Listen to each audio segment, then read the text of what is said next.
All right, guys, we've been talking about linear equations. We're going to continue that discussion by looking at scatter plots.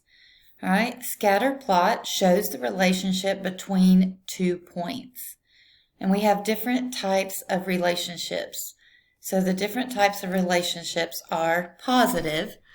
And if you look at a graph and from left to right, your scattered points tend to go upward, then that is a positive correlation. Okay, that's a positive slope. So again, these are scattered points, but it's kind of the same. All right, negative.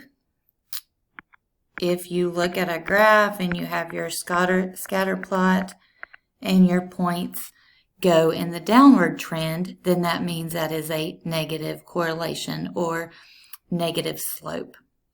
And then if you have points that are just random all over your graph, there is no correlation, there's no slope there. All right, so line of best fit. Again, we've been talking about linear equations. A linear equation is an equation of a line. And now we're going to talk about a line of best fit. So when we talk about these scattered plots, you can create a line, but we want the best line. So that's what a line of best fit is. What's the best equation to represent our set of points in our scatter plot? All right, so line of best fit can be defined. Given a positive or negative correlation, it's possible to write a prediction equation. And that's what we're going to do.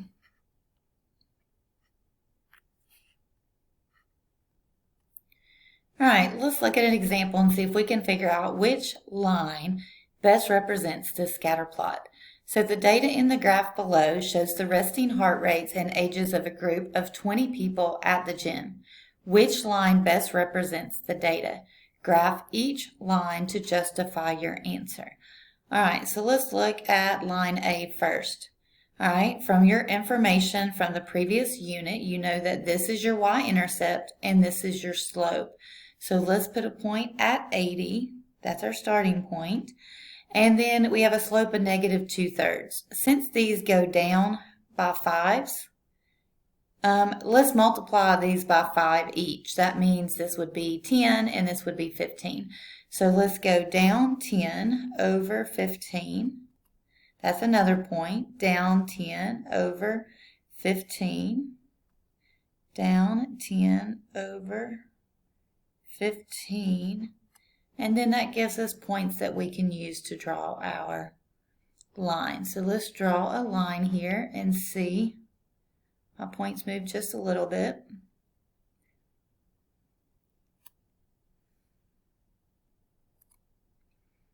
All right, so that would be line A. All right, let's use blue for line B.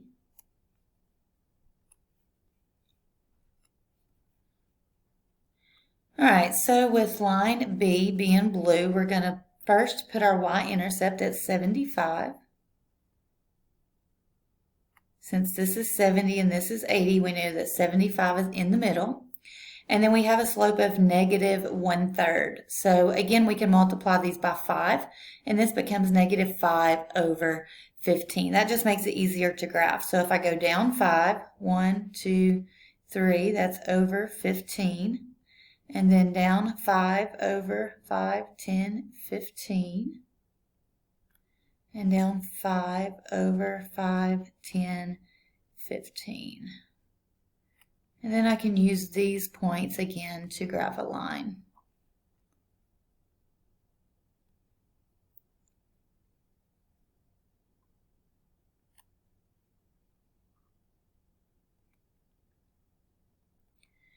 All right, let's use orange for line C and see what we get. So we're going to start at 80 again. And then we're going down 1/3, so down 1 over 3, which is down 5 over 15, which is equivalent to 1/3. Down 1, 1, 2, 3. Down 1, 1, 2, 3. And then again, we can draw our line from that.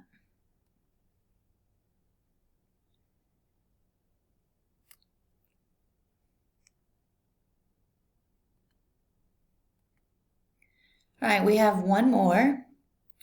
So D says y equals 50. Okay, so that's our y-intercept, and there's no slope.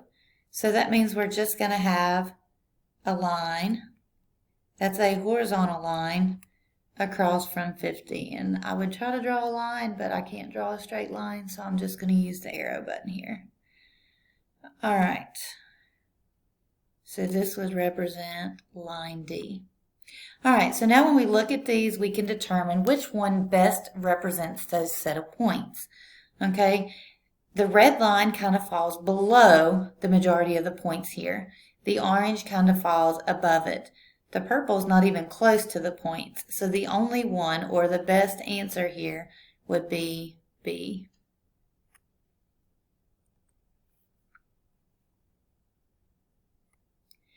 Okay, so let's look at another example. Determine which line best fits the data shown on the graph.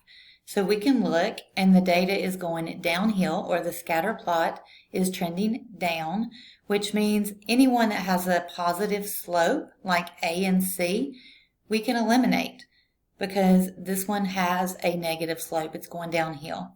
We also look at the y-intercept on all of these are the same, so that we know that the lines each have a y-intercept of -2, which is right here. So we need to determine, is the slope -3/5 or -5/3 best for this equation. So let's use red for this one. So let's go down 1, 2, 3, and then +1, 2, 3, 4, 5. Or we can go up 1, 2, 3, and back 1, 2, 3, 4, 5.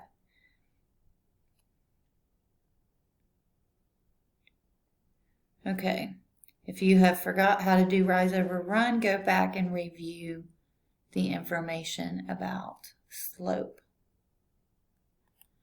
All right, so the first one that we graph is B, and it's going to look like this. All right, the next one we'll use blue for. It's also got a y-intercept of -2, but it has a slope of -5/3. So it's going to go down 1, 2, 3, 4. It's going down 5. Let's see. 1, 2, 3, 4, 5, 1, 2. It's going to be down here somewhere. And up 1, 2, 3, 4, 5. 1, 2, 3. Okay. Already it kind of looks like this one may be a better fit,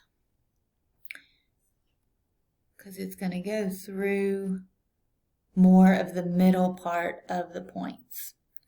All right, so there you go. Because this one is closely related to most of the points, this one hits in the middle, but it goes below it here, and then it's above the points here. The blue line kind of trends down through your scattered points, so that makes that your best answer. So what that says is this linear equation, this line right here, represents this scatter plot. All right, looking at number 2, we can see that all of these have a y-intercept of +3. 1, 2, 3. Okay, so each of them have a point at 3. We also can see that this is trending up. If you remember, that means it's got a positive slope. So this one's positive, positive, negative, negative. So we can go ahead and eliminate the 2 with negative slopes. All right, so let's look at A and say, does this have a slope of 2? Remember, rise over run is always going to be as a fraction, so you can write that as 2 over 1. So you can go up 2 over 1 from your starting point, which is your y-intercept, or down 2, back 1, down 2, back 1,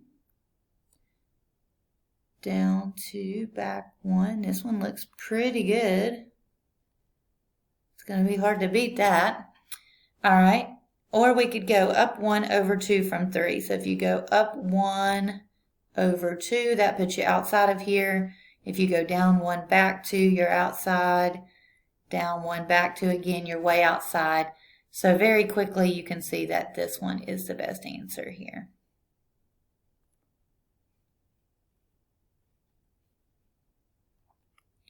All right, the next one, they do not have a y-intercept, so it means it goes through the origin, 0, 0. And we can look, this doesn't have much of a slope, but it does kind of look like it's going uphill. It's not going downhill. So from this point over to this side, it's kind of trending up. So we can get rid of our negatives again. And then is it going to go from here? Is it going to go up 4 over 1, up 4 over 1, or up 1 over 1, 2, 3, 4? And down 1, back 1, 2, 3, 4. So this one's going to have a slope of 1/4. Is going to be the best choice for this graph. If you graph that line represents those set of points. All right, number 4, we can see that this is trending down, so it's going downhill, so the correlation is negative. So we have 3 negatives this time, so we can eliminate A because the slope is positive. And then these have a positive 2, and these have a negative 2. So negative 2 y-intercept would be down here. So those aren't going to be even close. So these have a y-intercept that's way too far off. And the y-intercept of positive 2 is here. And we can go ahead and check B to make sure this is the best answer. Down 1 over 1, down 1 over 1. Or we can go up 1, back 1, up 1, back 1. And that creates our line. It's not a perfect fit, but the scatter plot is just going to be a correlation.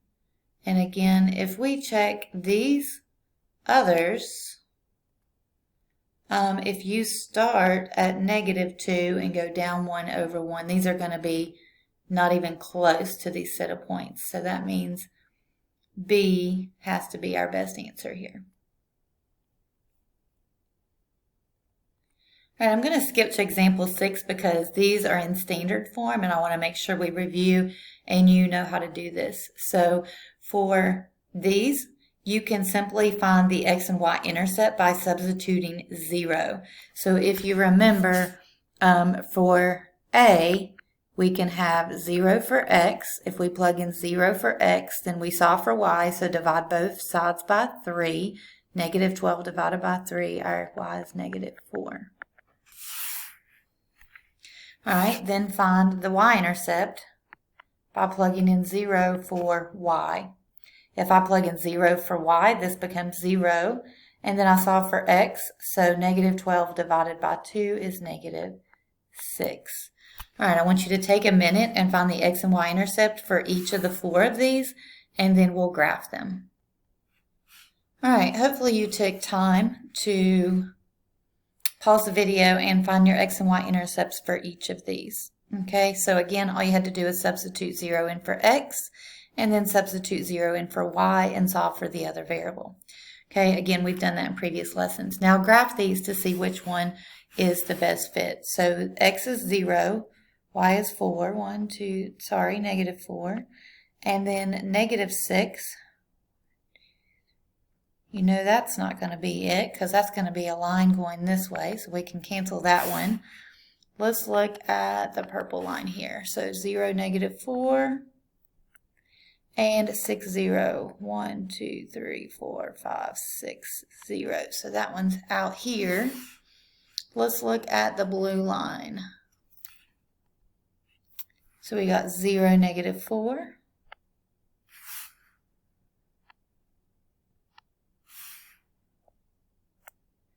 And we've got negative 8/3, which is negative,